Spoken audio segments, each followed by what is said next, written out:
The envelope sat heavy in my hand. Thick, cream-colored cardstock with a university seal embossed in gold. My father stood on the other side of the stage curtain, adjusting his tuxedo lapels in a mirror, oblivious to the fact that his daughter, the one he'd laughed at 4 years ago, now held his financial future in her palm.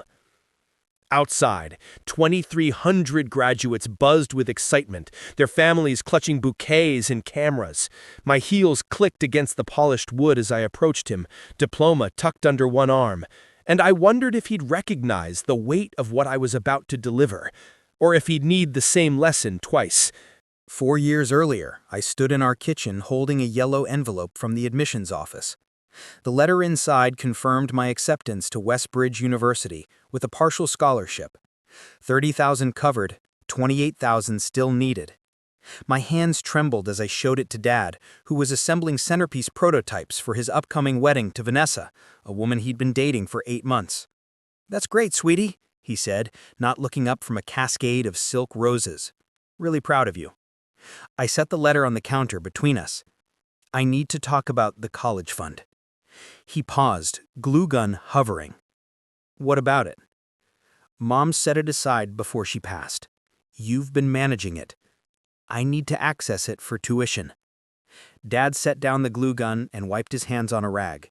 His jaw tightened. "That fund, it's been reallocated." The word hung in the air like smoke. Reallocated where?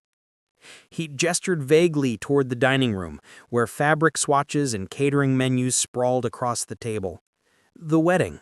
Vanessa and I wanted something memorable. Your mom would have understood. She always said family comes first." My chest constricted. "I am family." "And you'll always have a home here," he said, voice taking on a soothing tone I'd heard him use with clients. "College is an investment, sure, but there are loans, scholarships. You're smart, you'll figure it out. This wedding, though, it's a once-in-a-lifetime thing." I pulled a folded check from my pocket, the one from Mom's account, the one I'd found in her files after she died, made out to Higher Education Fund in her careful handwriting. $28,000, the exact amount I needed. "Where is this check now?" I asked. His face hardened. "I cashed it. It's done." "For centerpieces and a 7-tier cake?" "For a future. Vanessa and I are building something. You're 18. You don't get to dictate how I spend my money. It was Mom's money. She left it to me. Legally, it's mine." I felt something crack inside my chest, a fissure that would only widen in the months to come. I grabbed the acceptance letter and walked upstairs to my room, where I locked the door and called the financial aid office. They talked me through loan applications, work-study programs, and payment plans. I would make it work. I had to. 3 months later, I stood in the back row of Dad's wedding, watching him and Vanessa exchange vows under an arch of white orchids that cost more than my first semester's textbooks. My stepbrother, Vanessa's son from a previous marriage, served as best man. He was 24, worked in his mother's real estate firm, and spent the reception talking loudly about his new Audi. I left before the cake was cut. The night before I left for Westbridge, Dad knocked on my door. He held a small envelope. "What's this?" I asked.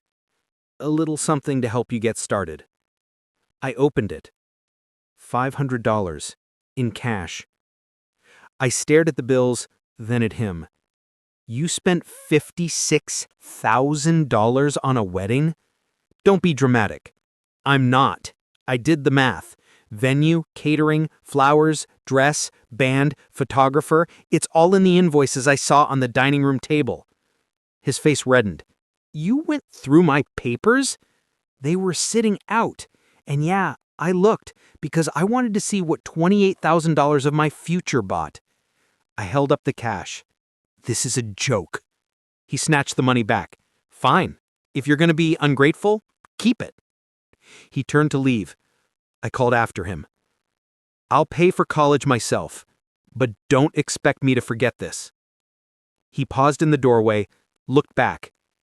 "You'll understand when you're older. Life isn't just about degrees and debt. It's about love, about taking chances. Mom took a chance on me. She saved for years. He didn't respond. He just closed the door. I packed my dorm essentials into a borrowed SUV the next morning. Dad didn't come downstairs to say goodbye. Westbridge University sat on 200 acres of rolling hills and red brick buildings, the kind of place that looked like it belonged on a postcard. My dorm room was a cramped double with cinder block walls and a window that overlooked the quad. My roommate, Priya, was a biochemistry major from Seattle with a collection of houseplants and a habit of studying until 3 in the morning. We got along because we both understood what it meant to work for every opportunity. I started my work-study position in the administration building the second week of classes. My supervisor, Mrs. Calloway, was a sharp-eyed woman in her 50s who ran the Chancellor's office like a military operation. She assigned me tasks that most work-study students didn't get: scheduling meetings, compiling reports, drafting correspondence. I learned the inner workings of the university faster than I learned organic chemistry. "You have a head for this," Mrs. Calloway said one afternoon, watching me reorganize a filing system that hadn't been updated in a decade. "Ever think about administration?" "I'm pre-law," I said. I want to be a lawyer." "Lawyers argue. Administrators execute. Both require strategy." She handed me a stack of donor files. "Read these. Tell me what you notice." I spent that evening in the library, poring over the profiles of major university benefactors. I noticed patterns: alumni who gave consistently, foundations that funded specific programs, corporations that donated in exchange for recruitment access. I wrote a 3-page memo outlining inefficiencies in the donation request process and left it on Mrs. Calloway's desk. The next week, she called me into her office. Chancellor Whitmore was there, a silver-haired man in his 60s with a reputation for transforming struggling institutions. "Miss Brennan, Mrs. Calloway tells me you've been making her job easier." "Just trying to be useful, sir." He tapped my memo. "This is more than useful. This is the kind of thinking we need at the strategic level." He leaned back in his chair. "How would you like to work directly with the development team? Paid position, not work study, 15 hours a week, flexible around your classes." I felt my heart kick. "I'd like that very much." "Good. Start Monday." That position changed everything. I worked alongside professionals who managed million-dollar fundraising campaigns. I learned how universities courted donors, negotiated grants, and built long-term financial sustainability. I absorbed every lesson, every tactic, every piece of institutional knowledge they offered. And I kept my grades immaculate, Dean's List every semester, scholarships stacking up, loans manageable. I didn't call Dad. He didn't call me. Sophomore year, I got a text from him. "Vanessa and I are expecting. You're going to be a big sister." I stared at the message for a long time, then deleted it. Junior year, I applied for the Chancellor's Fellowship, a competitive program that placed high-achieving students in leadership roles across campus. Out of 200 applicants, 5 were chosen. I was one of them. The fellowship came with a stipend, a private office, and direct mentorship from Chancellor Whitmore. "Why do you want this?" he asked me during my final interview. "Because I want to understand how institutions work," I said. "How decisions get made, how power moves. I want to be the one making those decisions someday." He smiled. "That's the right answer." The fellowship was transformative. I worked on strategic initiatives, sat in on board meetings, helped draft policy proposals. Chancellor Whitmore treated me like a colleague, not a student. He asked my opinion, challenged my ideas, and gave me responsibilities that stretched my abilities. By the end of junior year, I was managing a pilot program to improve financial aid accessibility. And then, during spring break of my senior year, Chancellor Whitmore called me into his office. "I'm stepping down," he said. "I'll be 70 next year. It's time." I felt the ground shift beneath me. "When?" "End of this academic year. The board will appoint my successor over the summer." He folded his hands on his desk. "I've already made my recommendation." "Who?" He looked at me steadily. You. I laughed. It came out sharp, disbelieving. I'm 21. You'll be 22 by the time you take the role. You have the vision, the work ethic, and the institutional knowledge. The board trusts my judgment. If you want this, I'll fight for you. I thought about my father, about the check he burned for fondant flowers and a band that played Sinatra covers. I thought about my mother, who'd saved every spare dollar in a fund labeled higher education because she believed in my future, even when she knew she wouldn't see it. I want it, I said. The board vote happened in May, 2 weeks before graduation. I sat outside the conference room in a charcoal suit I'd bought from a thrift store and tailored myself. Inside, 12 board members debated my appointment. Chancellor Whitmore was in there, making the case.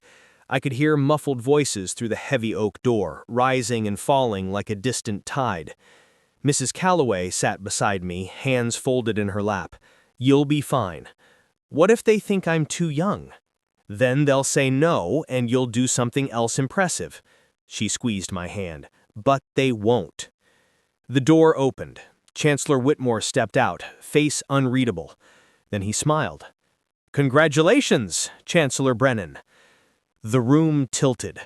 I stood, legs unsteady, and shook his hand. Thank you. Don't thank me. You earned it. The news spread fast. By that evening, the university had issued a press release. Local papers picked it up. Youngest chancellor in Westbridge history. National outlets followed. Student becomes boss, a higher ed fairy tale. My phone buzzed with messages from classmates, professors, people I hadn't spoken to in years. And then, late that night, a text from Dad. Saw the news. That's incredible, honey. We should talk. I stared at the message. 4 years of silence, and now he wanted to talk. I didn't reply. Graduation day arrived warm and clear. I wore my cap and gown over the same charcoal suit. My role in the ceremony was dual, graduate and soon-to-be chancellor. I would walk with my class, receive my diploma, and then join the platform party to deliver a short address. Backstage before the processional, I ran into Mrs. Calloway. She handed me an envelope. What's this? Open it later, she said, after your speech. I tucked it into my pocket and joined the line of graduates. We filed into the stadium, 2,000 strong, while the band played the processional march. I scanned the crowd as I walked, looking for a face I knew wouldn't be there. Mom's absence was an ache I'd learned to carry, but today it felt heavier. The ceremony proceeded in waves. Speeches, awards, the turning of tassels.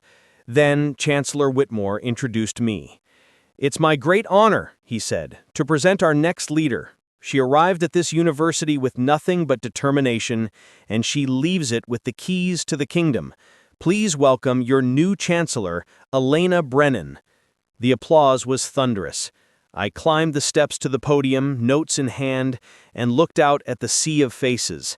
And there, in the family section, I saw him. Dad. Vanessa beside him, holding a toddler. My half-sister, I realized. They'd come. I felt a spike of anger, then forced it down. I had a speech to deliver. 4 years ago, I began, I stood in a kitchen holding an acceptance letter and a dream.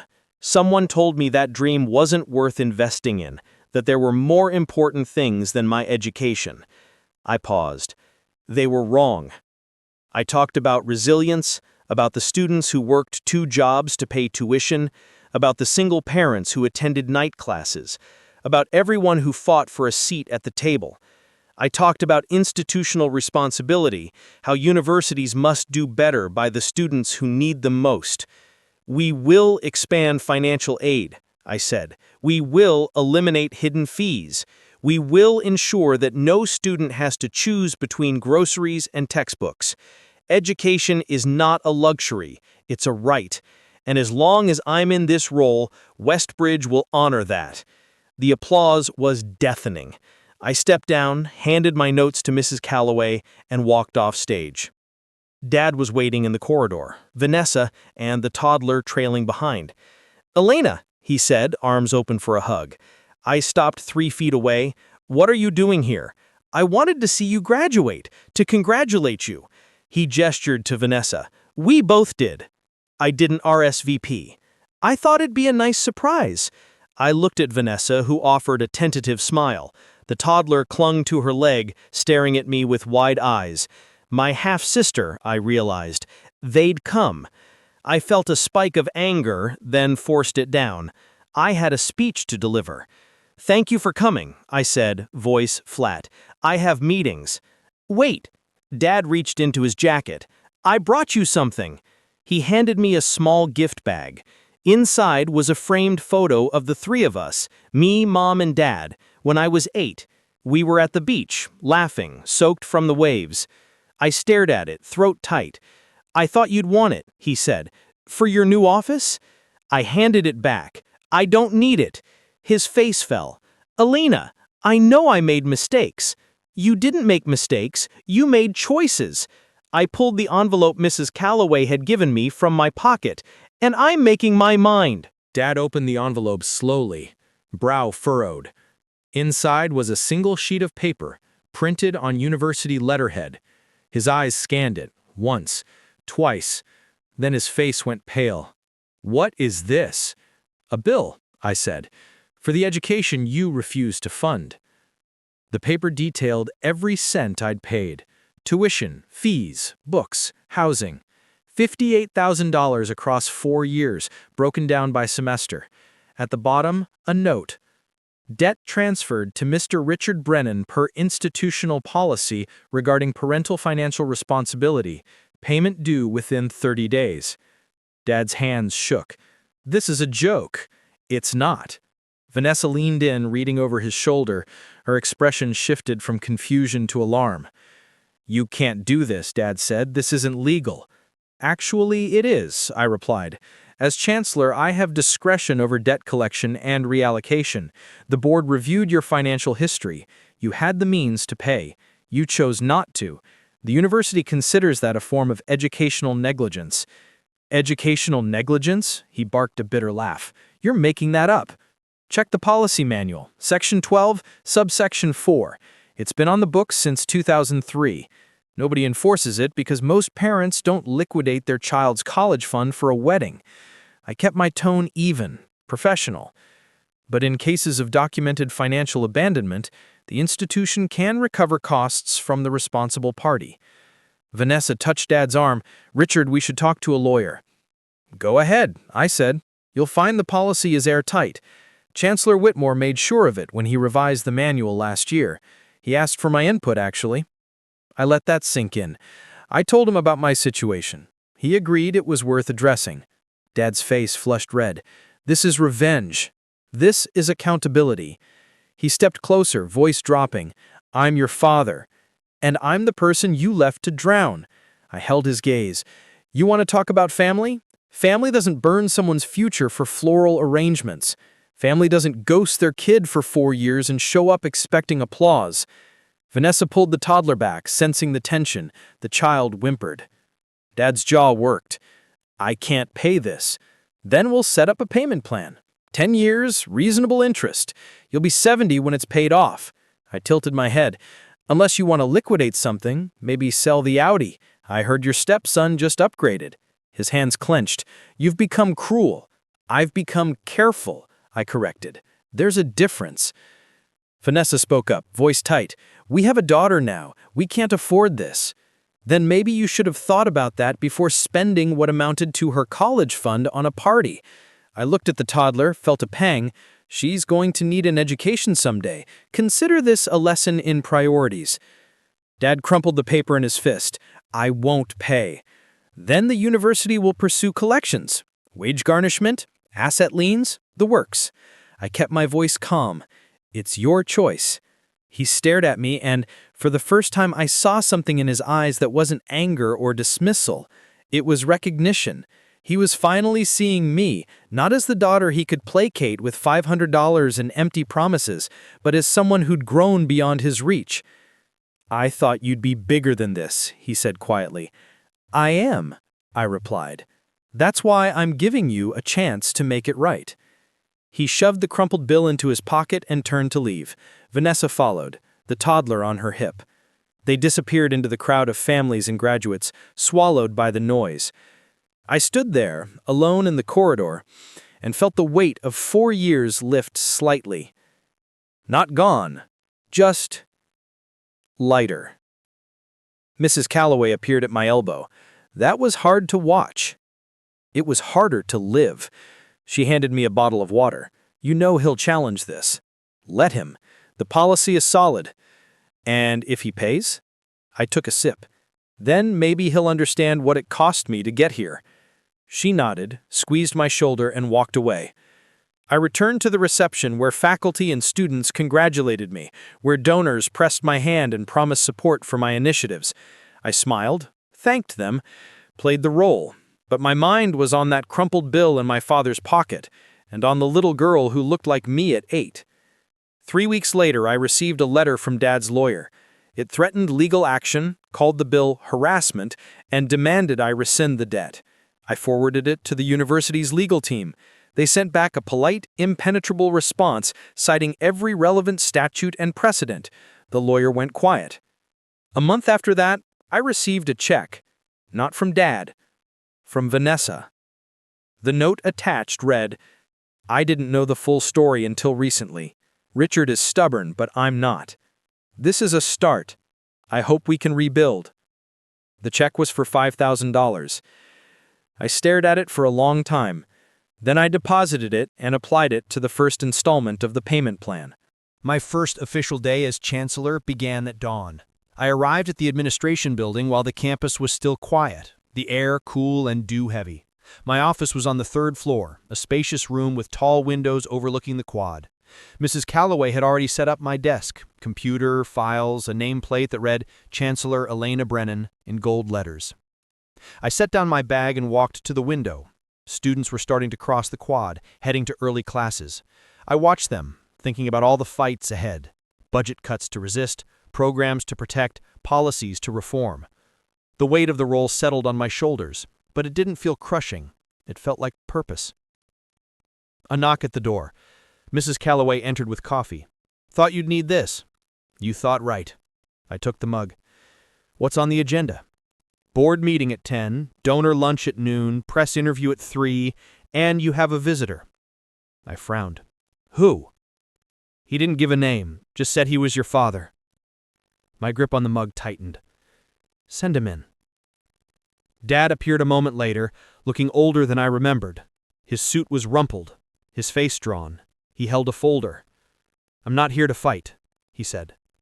"Then why are you here?" He set the folder on my desk. "To finish paying." I opened it. Inside were payment confirmations, bank transfers, a schedule showing monthly installments already made. He'd paid $15,000 so far. Vanessa convinced me. She showed me the numbers, made me see what I had done. I was selfish, Alina. I wanted to give Vanessa a perfect wedding because I thought it would make us happy. I didn't think about what it cost you. I closed the folder. "It cost me everything." "I know." His voice cracked. "And I'm sorry." I wanted to rage at him, to list every hurt, every lonely night in the dorm when I'd eaten ramen because I couldn't afford the meal plan. But I looked at him, really looked, and saw a man who'd made terrible choices and was finally reckoning with them. "Sorry doesn't erase 4 years," I said. "I know that too." He pulled an envelope from his jacket. "This is the deed to the beach house, the one your mom loved. I'm signing it over to you. You can sell it, keep it, whatever. It's yours." I stared at the envelope. The beach house had been in Mom's family for 3 generations. I'd spent every summer there as a kid, building sandcastles and hunting for shells. After she died, I'd assumed Dad sold it. "You kept it?" "Vanessa wanted to, but I couldn't." He set the envelope on the desk. "It was your mom's place. It should be yours." I felt tears prick my eyes and blinked them back. "Why now?" "Because I saw what you did. With the university, with your life, you built something I couldn't destroy no matter how hard I tried." He smiled, sad and small. "You're stronger than me, Elena. You always were." I opened the envelope. The deed was inside, signed and notarized. "There's one more thing," he said. He pulled out a worn photo, the same beach picture he'd tried to give me at graduation. "I know you didn't want this before, but I'm leaving it here just in case." He set it on the corner of my desk and turned to go. "Dad." He stopped, looked back. "Thank you." He nodded, eyes bright, and left. I sat alone in my office, the deed and the photo in front of me. I thought about forgiveness, about whether it was something you granted or something you grew into. I didn't have an answer yet, but I had time. Mrs. Calloway knocked again. "The board's ready for you." I stood, straightened my blazer, and picked up the notes I'd prepared. As I walked to the conference room, I passed the wall of past chancellors, men in dark suits, stern faces, plaques listing their tenures. Soon my portrait would hang there too. The thought steadied me. The board meeting went smoothly. I outlined my priorities: financial aid reform, campus accessibility improvements, a mental health initiative. They asked questions, I answered. They voted to approve my first budget. By noon, I felt the rhythm of the role clicking into place. At the donor lunch, I sat beside a retired CEO who'd made his fortune in tech. He asked about my plans. "I want to make sure no student has to do what I did. Work 3 jobs, take out loans they'll spend a decade repaying. Education should open doors, not trap people in debt." He nodded thoughtfully. "I like that. Let's talk about endowing a scholarship." By the end of lunch, he'd pledged $500,000. The press interview that afternoon was tougher. The reporter asked about my age, my lack of a PhD, my unconventional path to the role. "You're 22, she said. "Some people say you're too inexperienced for this position." "I've worked in university administration since I was 18. I've managed budgets, led initiatives, and learned from one of the best chancellors this institution has ever had. Experience isn't just about age, it's about what you've done with the time you've had." "And what have you done?" "I've survived, and I've learned that survival teaches you more than comfort ever could." The article ran the next week with the headline, "Chancellor at 22, How Elena Brennan Defied the Odds." It was picked up by education journals, blogs, podcasts. I became for a moment a symbol of resilience. I didn't love the attention, but I used it. Every interview was a chance to talk about accessibility, about the students who needed advocates, about building a system that worked for everyone.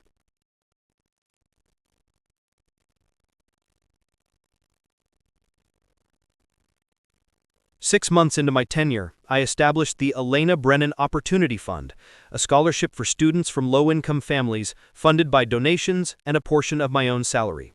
The first recipient was a girl from a town an hour north, the daughter of a single mother who wanted to study engineering.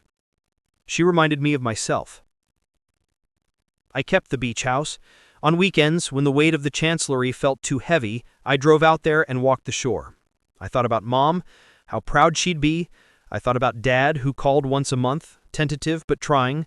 I thought about the little girl, my half-sister, who'd turn 4 soon, and how I might teach her someday that family was more than blood. It was also choice. One evening, as the sun set over the water, I stood on the porch and looked at the photo Dad had left. Me, Mom, Dad, laughing in the surf. I'd hung it in the living room, next to pictures of my graduation, my first board meeting, my students. The past and the present, side by side.